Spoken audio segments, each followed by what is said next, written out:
Good evening, folks.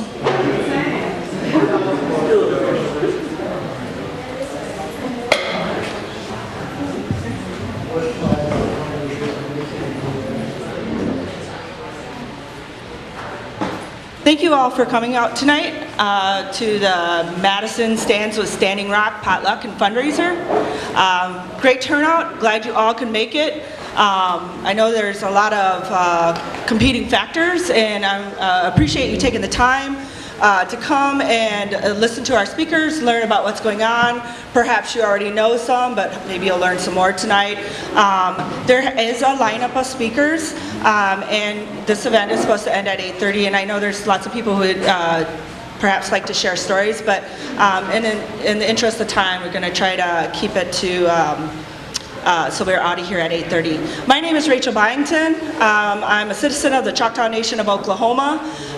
Was born here in Madison. Ended up here in Madison. My grandparents did. Went to Chicago for Indian relocation, and then my grandparents moved into southern Wisconsin, and that's how I ended up here. I want to acknowledge the fact that we are on Ho-Chunk land, and that we be mindful that we are guests in this land, and to treat it respectfully. The evening, how it's going to go is we are going to start off with a prayer, or just some reflection time, if that's the wording you prefer, and then we're going to be dismissed for dinner. I'm asking that our speakers be allowed to go first, so that we can start the speakers roughly in 20 to 30 minutes or so, to give them time to get to the food and be able to eat some food and prepare for their speaking tonight.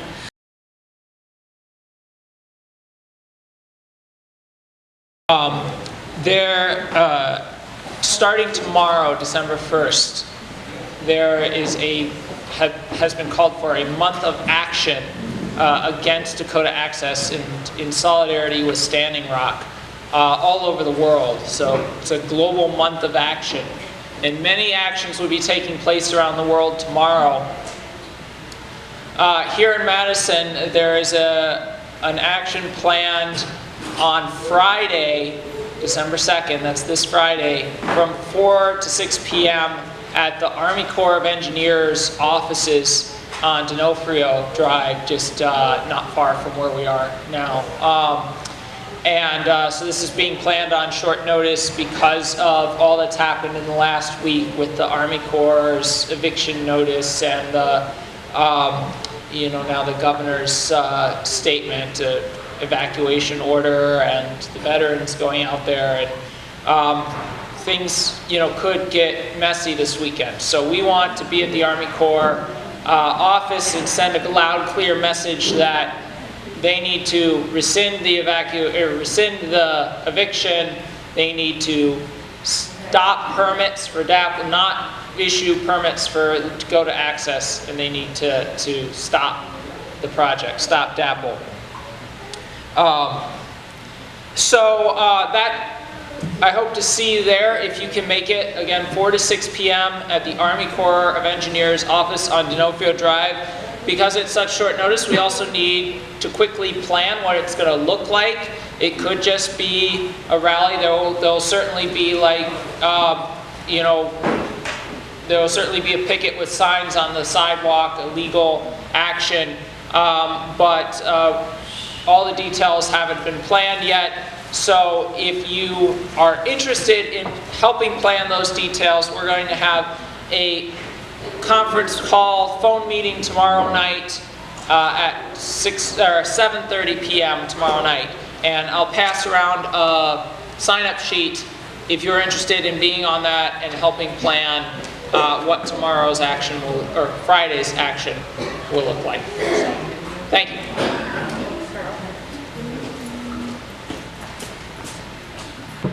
I see a question? Well, I just want to do a postscript to what he said, and that is, for those who want to carpool out to North Dakota for the eviction to stand with them, the 350 Madison.org website has a carpool board. If you get on the site, please, you'd like to come, go look at it and sign up and get your car So 350.org. If you're interested in carpooling, go to 350.org. 350madison.org. Or you can check in with, what's your name? Peter. With Peter, and he can give you some more information. So with that, I would like to, proper protocol has been followed regarding some tasks that needed to be taken care of. So I would like to dismiss the speakers and elders to go start food. It's kind of like the main dishes are over here and some side dishes, and desserts and fruits are over on this side with drinks. There are some vegetarian items on this table, but I think there's some scattered on this table as well. Looks like we have a comment real quick.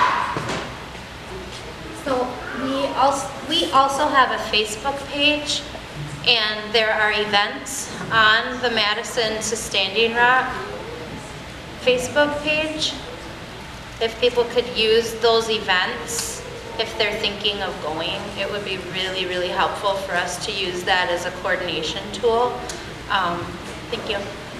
So there is a On the Madison to Standing Rock Madison to Standing Rock Facebook page. Facebook page, there are events like the second. It sounds like no one's going to be ready to leave the second, maybe a couple people, but most people are going to leave on the third. But if we coordinate with one another and give one another an idea of where we'll be, or who we have contacted there already. Okay. So we're in contact with the medics and Union Camp, and so we'll be giving announcements tonight.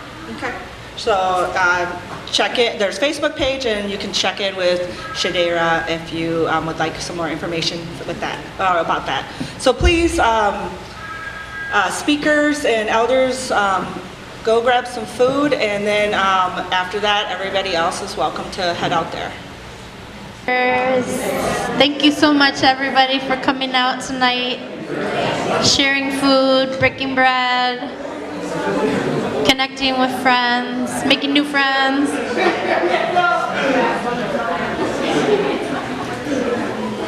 My name is Shadera Kilfoy Flores. My friends know me as Shady. And this is my son, Tolan. Mini Wichoni. Mini Wichoni. Say that with me. It means water. Water what? Water is life. Water is life. What does that mean? What does it mean? You remember? Well, what does that mean? What? Water is life. I know. But what does it mean? Please tell everybody what it means. I don't know. You don't know what it means to you? Well, I don't know what it means. Who needs water? Everybody, everything. Everybody and everything needs water. So we're here tonight to raise money, hopefully, to be able to help our sisters and brothers, our water protectors, all the brave, brave souls that are out in the cold. Tonight we're going to start with Chuck Davis, who is Okalala, Lakota Sioux from the Pine Ridge Reservation. We're very honored to have you, Chuck. Please come on.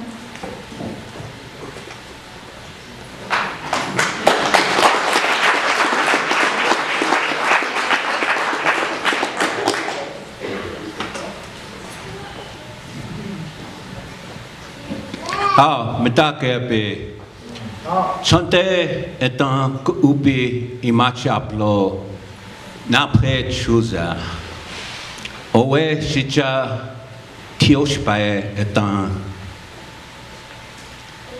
My Lakota name is Gives from His Heart. I'm from the Bad Wound Tioshpae extended family of the Pine Ridge Reservation.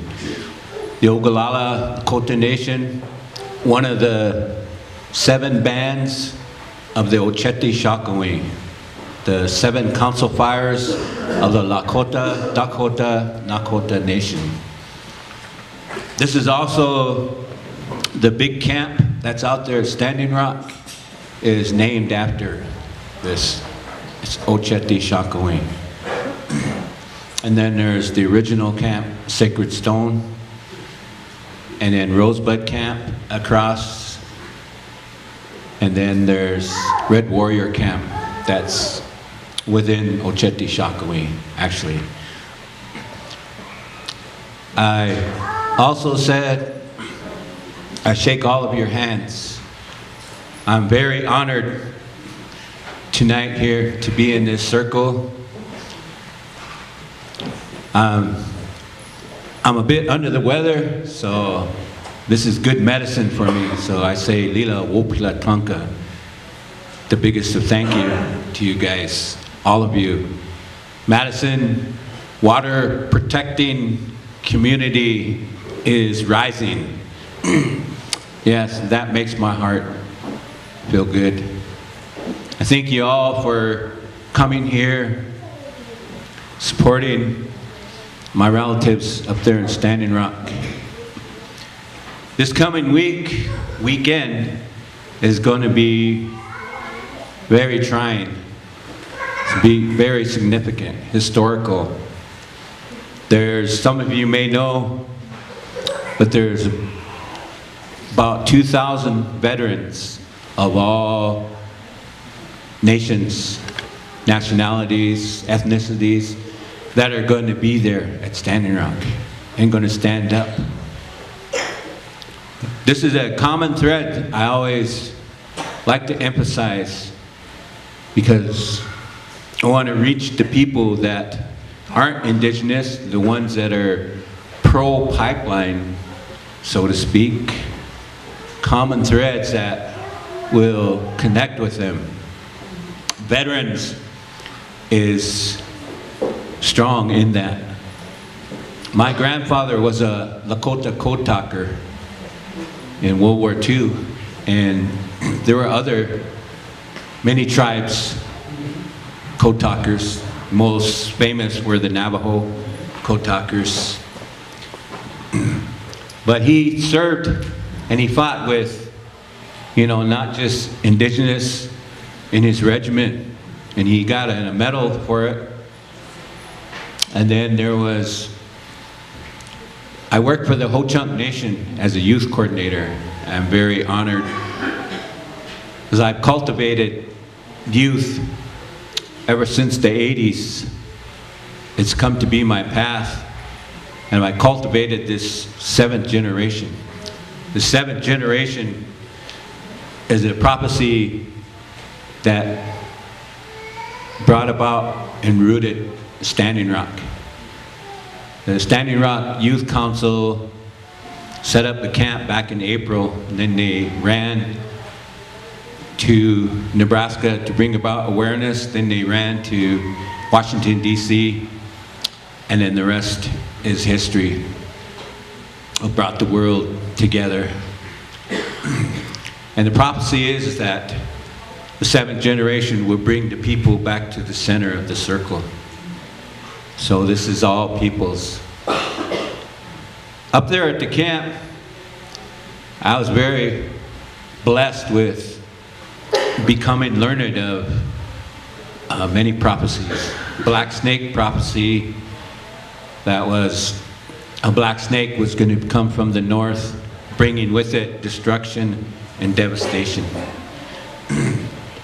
And rainbow warriors would be the ones to come about to help stop them.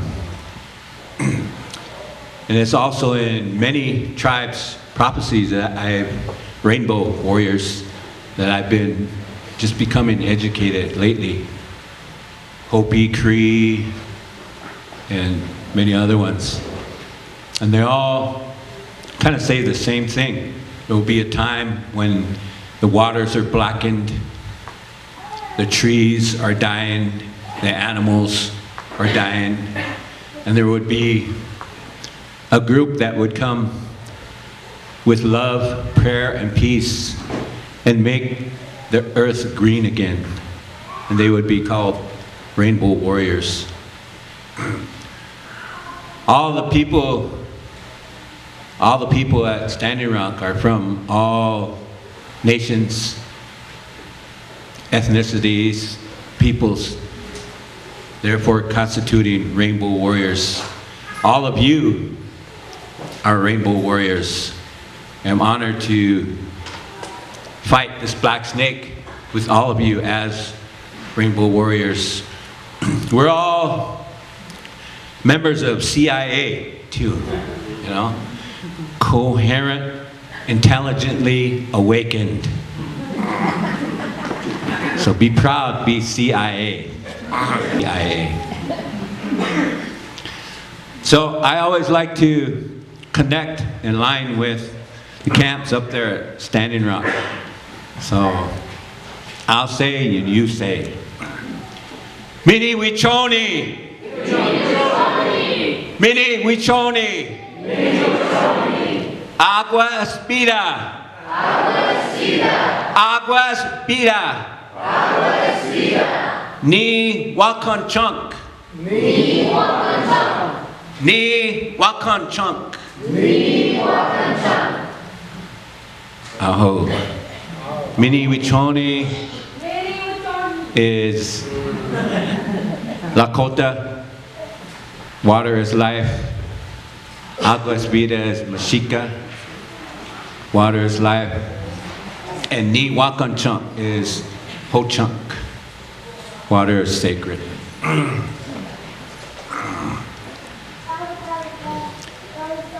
You know, it's going to be a showdown up there, so this weekend, so prayers are needed.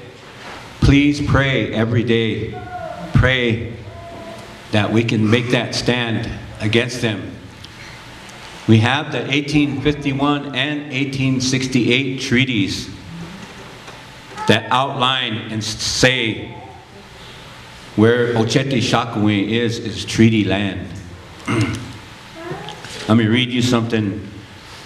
Article 3 of 1851 treaty.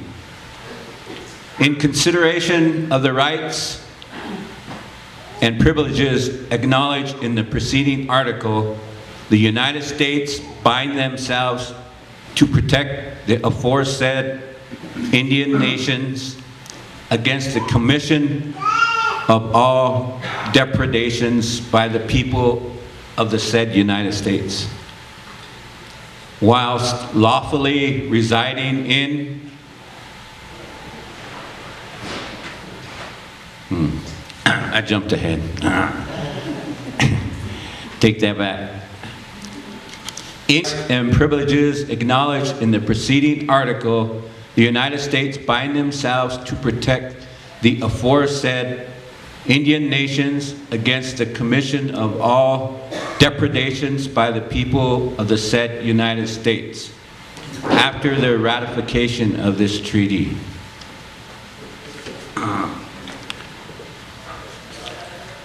So that's the 1851 treaty. Here, the 1868 treaty, both at Fort Laramie. Article 1, 1868 treaty, if bad men among the whites or among other people subject to the authority of the United States shall commit any wrong upon the person or property of the Indians, the United States will, upon proof made to the agent, social media, and forwarded to the Commissioner of Indian Affairs at Washington City, proceed at once to cause the offender to be arrested and punished according to the laws of the United States, and also reimburse the injured person for the loss sustained. We're presenting this treaty and we're standing on it. President Obama went to Standing Rock Reservation in 2014 and professed that sovereignty and treaties must be recognized and respected. Therefore, it speaks for itself. And we will hold Morton County, all the militarized force up there, National Guard, DAPL security or whatever accountable for those acts upon 13-year-old girls, 13-year-old girl shooting her eye out, 6-year-old boy, 21-year-old almost decapitating her arm. That's just the most inhumane, brutal, devious, vindictive, pure evil, I say. That's got to be terrorism. I say what's different from the acts of the Taliban or Gestapo as they professed upon unarmed, peaceful water protectors. So pray each day for this showdown, because we're going to be strong. We're going to have all our veterans, and they're going to be in prayer, peace, love, but also showing that they're warriors that fought for this country. We, the people. So we're going to stand together and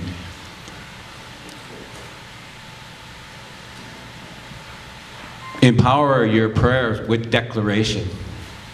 So have no doubt in your prayer, and we will be victorious. The spirits at the beginning of this fight said, stay in prayer and peace, and you will stop this black snake and bring awareness to the world.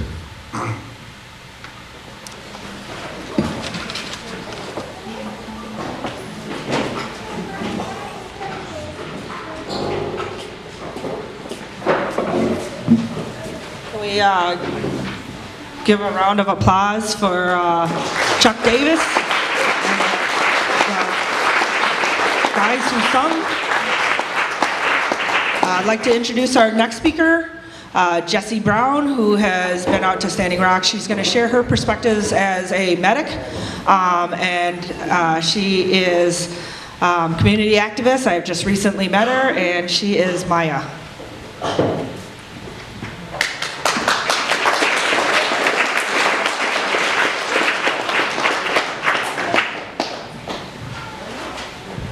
Good evening, everybody. Thank you so much for being here, and it's great to see all your lovely faces. Some of you I know, and some of you I may not know as much. I want to do a call out though first, before I do anything, to everybody who has been to camp since it started. If everybody could please stand up who has been to camp. Let's do so right now. And let's give these beautiful people a round of applause and thank them for all of their work that they have done, standing up for everybody's water. So my native language is Cachiquel. I am Maya from Guatemala. And I have spoken to a couple people back home, and I have a message to a couple people who are in this room. Nitak junjicha ijunchko chka junjir ja kobola huina krishin lokoach ya yininiko iwikin rishin ichnito ikwo iwikin rishin lokolach ileo chka wanami o lokolach ka kasalem. And I will translate in Spanish. Les envío oraciones y fuerza para nuestros guerreros del agua en la frente y en el campamento. Yo estoy con ustedes en solidaridad, en la protección de nuestra agua y nuestra madre tierra. Estoy en espíritu ahí con ustedes y en corazón. El agua es vida. So basically my message to them is that I am in solidarity with them, and I am sending prayers, and I am with them in soul and heart, and that we stand as Guatemala, we stand with them. I was asked to talk about what I experienced as a medic there. I'm a street medic, and my teacher is actually here who taught me a lot about what I know now. And I also have a high school teacher who led the way on how to become an activist. So, that being said, while I was there, I spent 3 days as a medic on the ground. And the first day I dealt with a couple people with PTSD, a ripped shoulder caused by the cops. And a couple of other incidents where people just needed some support. And that is reality. And I will only speak of reality because people need to realize that this is not a reality that people of brown skin or color, this is our reality and has been for many years, decades. The second day I was there, we had gone through an eye wash training to teach people how to remove pepper spray from people's eyes, people's mouths, and how to get them removed from a situation and moved out of the way so we can continue to move in and get people to safety. And that day, we had a radio call. Excuse me if I cry. But Sophia was actually our person who was helping with radios that day. And the first truck that I remember seeing, I can see so clearly, is this truck coming from the river and people in the back bed screaming, "Medic, medic, we need a medic." And it hit that we were just about to have a bunch of people coming in that were hypothermic. This person was hypothermic and didn't come to for 2 hours. We cared for him, and then we slowly brought him back, talked to him, talked his way. He kept asking, "Where am I? Why am I here? What happened?" Every 5 minutes, it was those 3 questions of, where am I? Why am I here? And then he'd sometimes ask, how did I get here? And it took us a little while to get him warm and get him some food and some tea. And after 2 hours, he was decently enough that we could find somebody who knew him that could come and sit with him and help him process through everything that had happened. I treated 30 people that day. 30 people that were hypothermic, that had been shot with rubber bullets and had been pepper sprayed multiple times from head to toe.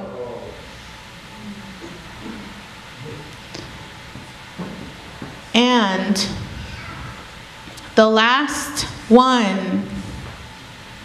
person that is ingrained in my brain, that is ingrained in my memory, and I feel like I let them down. It hurts to remember this memory. This girl, this lady walked up. We were in the middle of maybe our 25th patient. And I was taking a water break to get some water and get ready for the next load.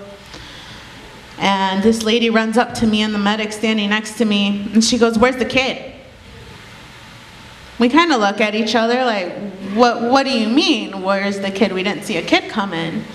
And then all of a sudden we're looking around, checking all of our stations, all of our decontamination stations, checking all of the medics that are bringing patients in. And we see this little girl at our #1 decontamination station, maybe about 6, 7 years old. She is drenched from head to toe, hypothermic. And they had shot her at such close range with a rubber bullet that her skin actually broke. And her skin was maybe about the color of mine. And it kept turning bright red from the pepper spray. And she was coughing And we had cleaned her mouth out, we cleaned her eyes out, we had an emergency blanket around her. But what I remember when I looked over there is seeing this little girl sitting on this cot, completely slumped over. Her body language was defeat. How dare we? How dare we let that little girl feel that way? How dare we let this happen? How dare we let all those 30 people come in hypothermic, pepper sprayed, and freaking shot with rubber bullets? That's not okay. It's enough. It's more than enough. So as a medic on the ground there, I saw a lot, I dealt with a lot, and it was a large range. But to have a child feel that much defeat at such a young age and not even have any words to respond or tell us who she was, that's pretty screwed up. So to all of you who are here in this room, I want you to recognize that people on the ground and the people who stood up in this room that have been to camp, those people are the people who are protecting your water, your children's future, their children's children's futures. And we have to. I don't care what skills you have, whether it's building, carpentry, social worker, mental health, whether it's a street medic. Your skills are valuable right now. You need to support the people, the water protectors on the ground in whatever way you can. There are lists around that I have passed out with a supply list of things that we have decided that we need for camp. And let us know if you can make any of those donations. But this is my view as a medic. This is what I saw, and that's the reality of it all. And they're facing worse and worse every day. Is worse, and it's going to continue getting worse. And we can't continue to just turn a blind eye just because we have a comfortable home, just because we have warmth. We have to realize and recognize that these people are fighting for each and everybody on this earth. So I want to say Matiosh, which is thank you to Rachel and Tim. I want to also thank you, Nicole, and her students that are sitting back there. Could you guys stand up, please, actually? I just want to thank you guys. I heard a couple of you speak, and amazing and very inspirational. And thank you guys also for going back out. Matiosh to everybody.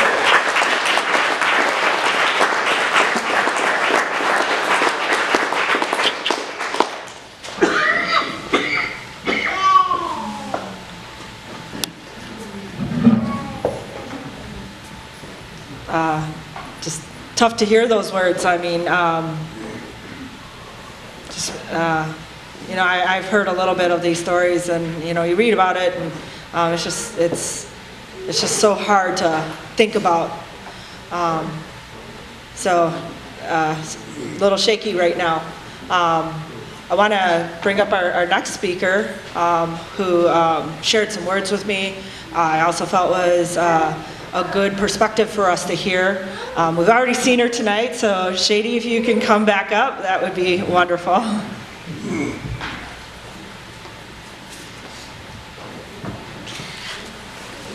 Ooh, uh-oh. Somebody help us with the banner. So, as many of you know, my mother is an artist, Sharon Kilfoy, and when I got to Oseti Shockwing Camp, I was really happy, really surprised and really happy to find that they had an art center that had been established there at camp, where they were making resistance art. And there had been murals that had been made, there had been banners and beautiful flags, and they were doing silk screening in-house there. I was really, really impressed with the fact that they had a whole silk screen set up, and it was meticulously organized and beautifully crafted, and it was just such a nice relief after having a 15-hour drive to be able to relax and paint for a few minutes. And it was also very relaxing for my little boy. He was really into, while we were there, he came to Standing Rock and he became a scout. He crafted a little shelter for dogs. Those were the first friends he made. About five, he became like part of their pack or something. It was really cute behind the kitchen. So, the words that Jessie helped me make this, and of course you see that all of these words are very, very important. One of the most important, tomorrow, if you haven't already, please take your money out of any of these 16 banks who are funding DAPL. Well, look good for a while, hopefully. Does anybody know what happened to the tape? Can we get some people on the tape, maybe? We're gonna make it stick. So I brought Sharpies. There's Sharpies out at the table there, and you're welcome to write any messages of support. And also we have paper. I brought paper for people to be able to write messages and thank yous to the water protectors. So I'll take them and I'll deliver them.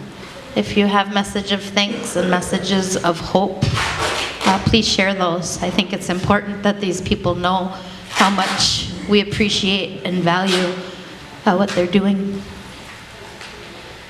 So I was asked to speak about the perspective of a woman and what that was like, and how this has impacted women, how these man camps that are set up by the DAPL guys, how this affects the women. I was very moved when I heard Candy Morton speak about the human impact, and having gone to Standing Rock, for years having heard about the Badlands and hearing about the reservations and the isolation and seeing pictures or even documentaries is nothing like seeing the real thing and seeing the destitution and how desolate it is and how desperate the poverty is there, and how there's no way to be able to find a job. There's no restaurants, there's no stores, there's nowhere for miles to go and wash your clothes. It takes an hour and a ride. And even if you want cigarettes, you might have to walk 5 miles to the gas station on a 6-inch shoulder. When it snows, there is no shoulder. That means you're walking in the middle of a highway. Could be in the middle of a night. So the government has set it up this way for a reason. Don't think they haven't. And these DAPL lines, don't think that they haven't set it up the way they have for a reason. Because the same guys that are building this pipeline are the same guys who come in and fix the pipeline. Let's think about that. What's a missing screw or two? Job security. They're the same guys, and they're bed buddies with the EPA. And when these guys are away from home, they get lonely, and they're looking for these women who have no other way to support their families other than become sex workers. And many of them are assaulted, attacked, they're raped, and they're murdered. And if it's not by the DAPL guys, it's by the police that support the DAPL guys. So, we're talking about women who have the highest chance in the United States of being murdered, higher than any other group. Our Native American women, they go missing all the time. They don't come back to their babies. We're talking about mothers who come up missing. So, yes, there's an environmental impact, but there's a human impact that this does as well. It supports this industry. It supports this abuse and oppression. So I was very honored in the sisterhood that I felt when I went to Standing Rock. I was welcomed and invited into every area that I joined, whether it was the kitchen or the medic area, the medicinal healers. I was in pain because I have sciatica in my hip and metal in my foot and metal in my face. But I'm still going back because I have the time and I have the heart. So these people need our help in every way possible. If a black life can matter and a native life can matter, that means all lives can matter. Our two spirits, our transgender, our LGBTQ, if all of those lives matter, then everyone's lives matter. So, and if we don't stand up for one another, then who's gonna do it? So take the initiative. I'm not saying that you have to push your agenda, but take the initiative to listen, to learn, to reach out, and to give thanks for these kids. These kids. There was a bunch of kids that took the initiative to protect our Mother Earth. And that's who we need to protect, are our youth, and honor them, and know that they're not bad, that they're good, if we give them a chance to lead the way. So I took my little boy, and he had a wonderful time, and not for a second do I regret it. I know that it will have impacted the way that he thinks for the rest of his life. So you're welcome to contact me over Facebook or give me a call if you have donations that you'd like to drop off. Make sure everything's clean. Please do not bring me any dirty jackets, no used underwear. Make sure everything is brand new. Make sure that it's as nice as possible. If it's something that you're giving out of your closet, what we're really not in need of are any clothes anymore. We're good on clothes, but we are in need of like dicky suits, you know, the nice snow suits. You know, we have, there's this guy that sits at camp. He sits at the fire, and he's like the character in Good Morning Vietnam, like Robin Williams. This guy's like my hero. He sits there all day. There's a couple of them that take turns and they make announcements. They lead the prayers, and it's very structured and it's very organized there. There's about 7 different kitchens.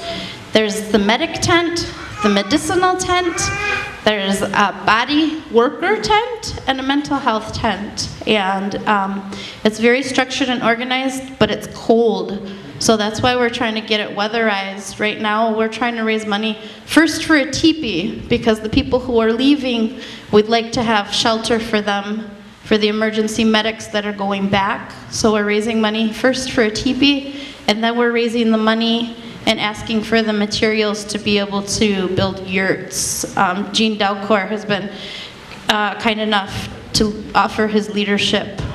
So for anyone who's going to be heading out in the next couple weeks, I strongly encourage you to contact me and let me know that you'd like to come on Sunday. Gene, do you have a time that works for you? All day is fine. What time should we start? Noon. 9. So he's going to teach us how to assemble, disassemble, how to build a yurt, so we can try to house people and keep people warm, because the 4-season tents are not working. They're just not. I'm sure people who are coming back can attest to how freezing cold it was and how much you would love to have a yurt or a teepee if you were staying there. So already Ayerto in the back, him and Jesse and a number of other people already fundraised, and there are 2 teepees there now housing the elders and housing a group of frontline warriors. So we should make sure to thank the people who have already made the contributions. And that's all I have to offer for now. Thank you so much. Just a couple quick announcements. We are here for to fundraise. There is a donation box over on the ledge, and there's a donation box here that's going to be passed around if you would like to throw in some money. There's also been a contribution of some, I believe they say water is life. Buttons. They are being offered as a gift tonight to you. And if you would like to make an additional donation for the button, you can also add it to the box. So suggested donation is, $2 to $5 for a pin, and then whatever you were planning on giving, and the box is going to be passed around. I see a question. There's been several people that have asked about checks. Right now, they're going in my name, and then they will be counted up. We're going to count them up as a group so that we can make sure the money goes to the proper, the split that we're doing tonight between the TP and then wood stoves. Our next speaker is UW Madison art graduate student in the art program. Her name is Dakota Mace, and she is from the Navajo Nation. So if we can give her a round of applause.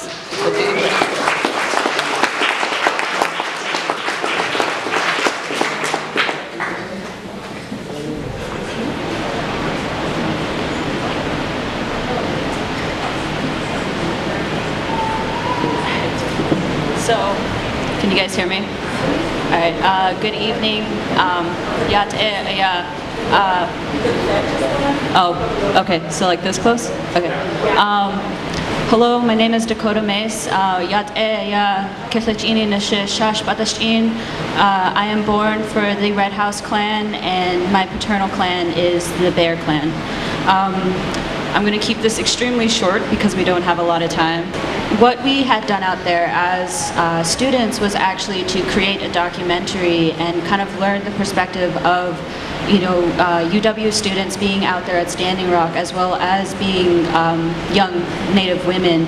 And I think it was really important for us to realize that this reality had hit us so hard when we had distanced ourselves from the safe bubble that is Madison, Wisconsin. We were able to hopefully make lifelong friendships with one another. We actually didn't know any of each other when we had first met, and it was such a huge learning experience for us, as well as extremely important to realize that being there and helping out with the community, and also being there in prayer, and that was probably one of the most important things that we had learned about for Standing Rock.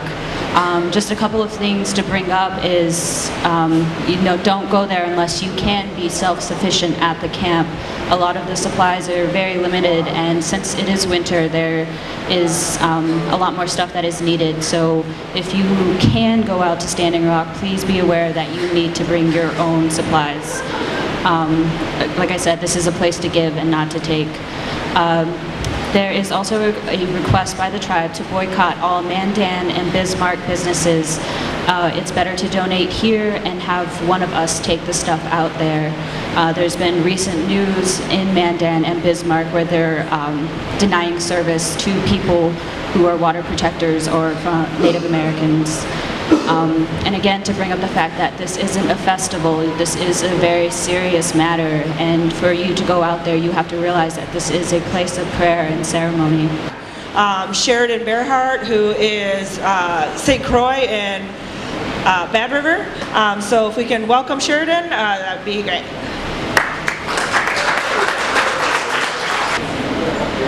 Good evening. My name is Sheridan Bearhart. I'm going to apologize right now. I'm feeling a little under the weather, and I'm fading fast, and I'm also not a public speaker. So I was out there over the weekend. I was out at the camp, and I think I just wanted to kind of. Oh, I'm sorry. Can you not hear me? Okay. I think just wanted to kind of share. And reiterate what some of the other people are saying about the fact that I think out there they desperately do need supplies. They need cold weather supplies. They need help, and it is not an experience for you. It's not, don't please don't go out there looking to experience something to, you know what they need out there? They need your support. And if you can give in any way, I'm going to try and keep this really short, but in any way, if you can give, you know, whether it's supplies, whether it's funds, whether it's going out yourself, just be prepared to take more out there than what you take back. And go out there to assist and to help, because I think, and this is my own opinion, of course, is what they need out there is not for people to save them, they need for people to stand with them. So keep it short, and please give, and I stand with Standing Rock. Thank you, Sheridan. Our next guest has been out at Standing Rock for a couple months, has just recently come back. I just met him. His name is Adam Filetto. So if we could give a round of applause for Adam. Thank you.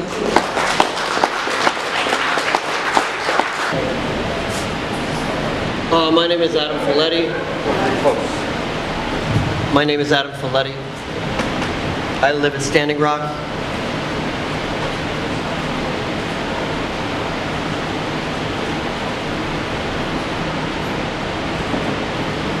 The things that I have heard here are very nice words. The medic especially, I like what she said. The marginalization of women that's going on, the woman that spoke. And the song, to me, was very important.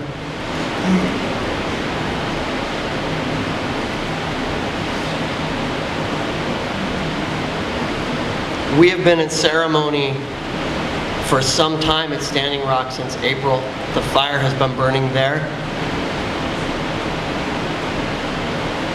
I was also at Mississippi Stand for a month there, holding space. You know, for a long time, no one was listening to us.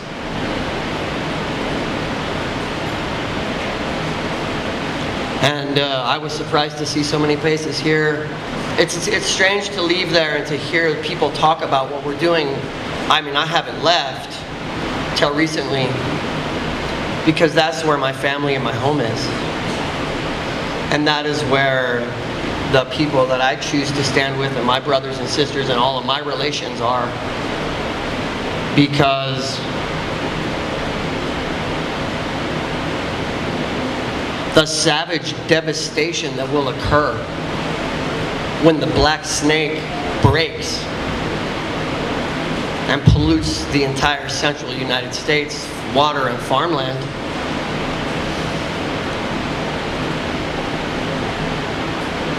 Because if I do not stand with my rainbow family, then none of the things that I claim I believe in are anything at all. They're just words.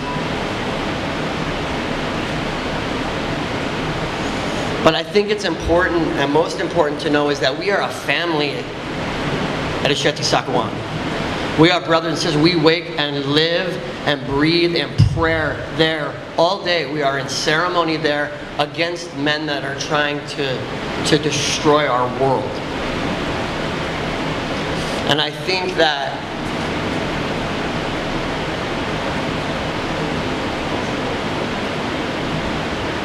it should be known that when we walk when we go for a walk across a bridge, as I did with several hundred of my brothers and sisters 5 days ago, and were indiscriminately tear gassed, indiscriminately shot. I was shot, tear gassed, and pepper sprayed, and hosed down multiple times.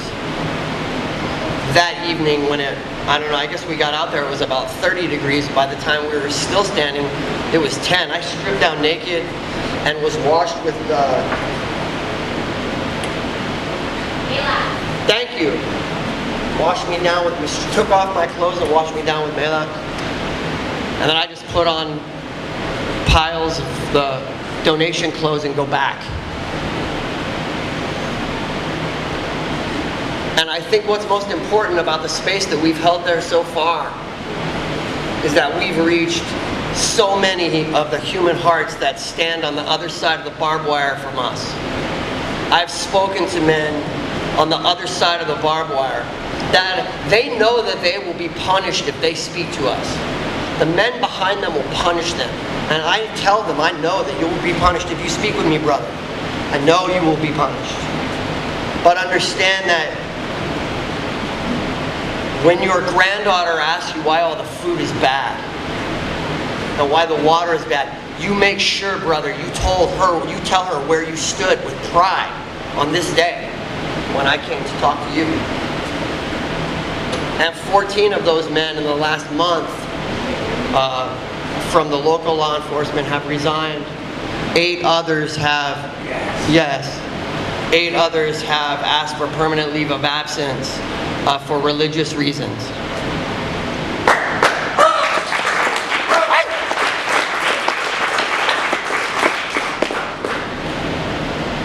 It is also very, very, very, very cool.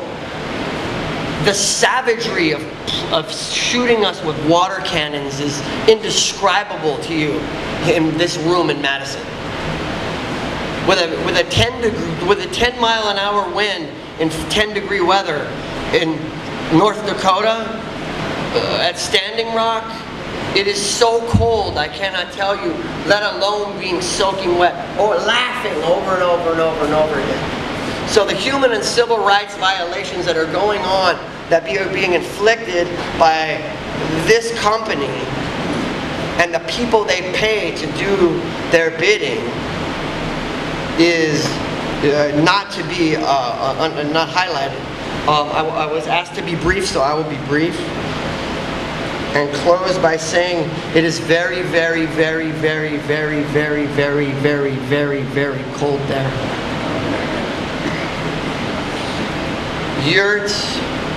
The coerciveness of their deceit and is beyond us. Right now, our trucks, we're surprised, Cheyenne River, gratefully, Lakota Sioux, pay for all the propane for Chetusapeake all the time. Every Friday at noon, you can fill up as much. Trucks come and go, come and go, come and go, come and go all the time. The trucks can't get in now because of the snow. So we have to go, I just got this report today. We have to go to local hardware stores and that kind of thing to get tanks, which is also reimbursed by Canada. DAPL and local law enforcement, as of yesterday, have ordered no one that appears to be a water protector, I don't even know what that means,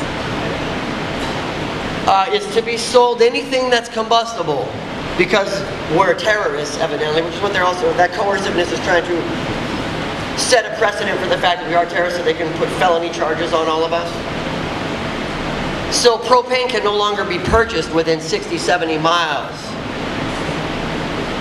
of one of the coldest places that cannot get propane. So these are the men that we are dealing with, okay? This is the mentality of the men that when they came to evict us last time, they came into our camp of 150 in the middle of the night where our children were sleeping, and they kicked down the tent and they zip-tied our hands behind our back and kicked us, threw all of our things in a pile, wrote numbers on our arms, that sounds familiar, and put us in dog kennels while they laughed and peed and defecated on all of our things. This is what we are standing against. And I come to you with blessings. Thank you.